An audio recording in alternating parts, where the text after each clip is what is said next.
Black Country Matters with Paul Collins.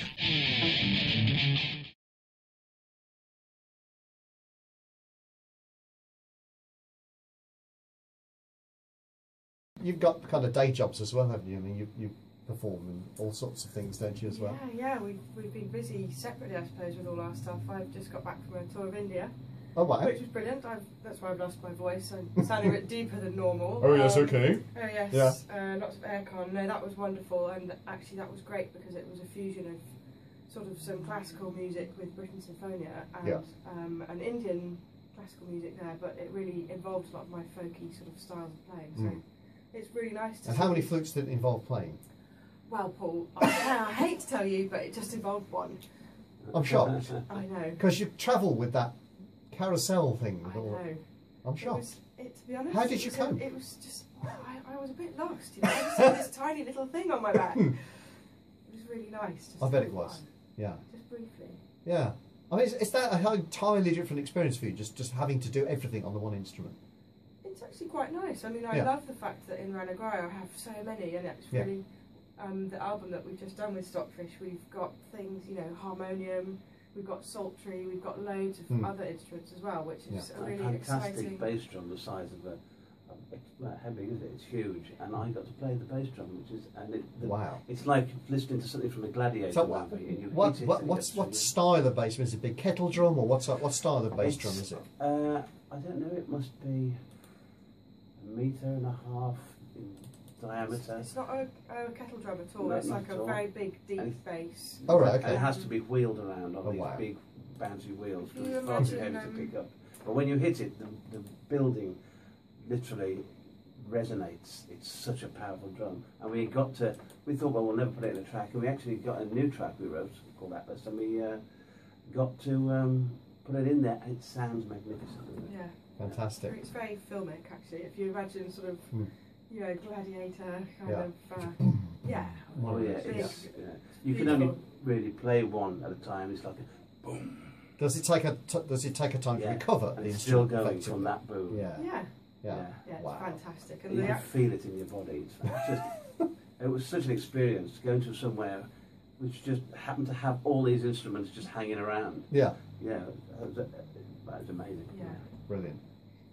You've got to play a couple of things live for us. You've got some recordings as well. So you're going to do a live track now.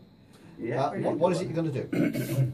Well, this is a song we've had with us. We're going to do one which we've had with us for a couple of years, which is on the new album. We've done a great new recording of it, and then later on we'll do something which is so new I've had to bring the lyrics with me.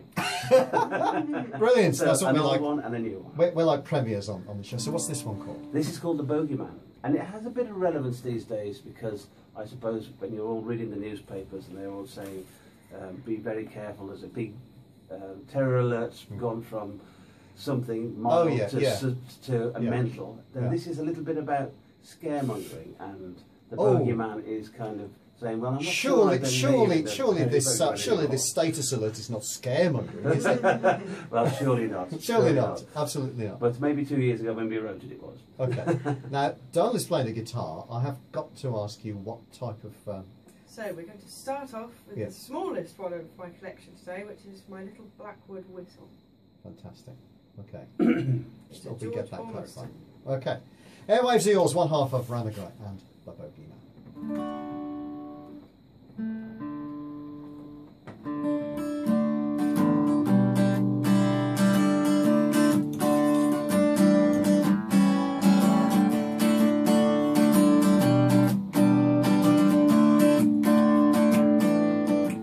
Well, last night I dreamt I sailed the 7 seas. I'd spoken Mandarin there with ease. I crossed the mountains, through the meadows, I followed the breeze.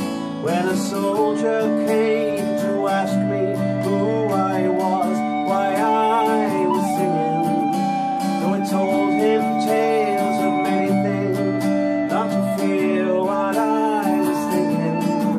He said, in America they boil your bones and they'll eat your eyes for dinner. I go back to where you come from, maybe there you'll fare much better. So I told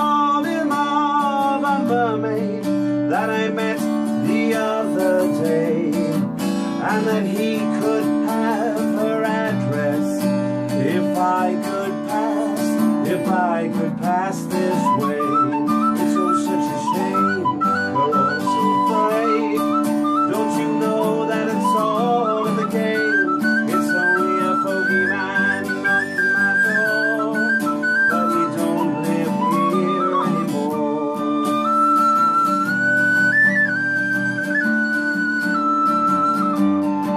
Well, in Washington I met a man who read to all his neighbors, and he made a pact to save them from mysterious invaders. And then he claps his hands and stamps his feet, and he sails the 7 seas, and he chains them all to dollar bills, but he tells them they are free, because in Africa they boil your bones and they'll eat your eyes for dinner. I go back to where we all belong, and maybe we'll feel better.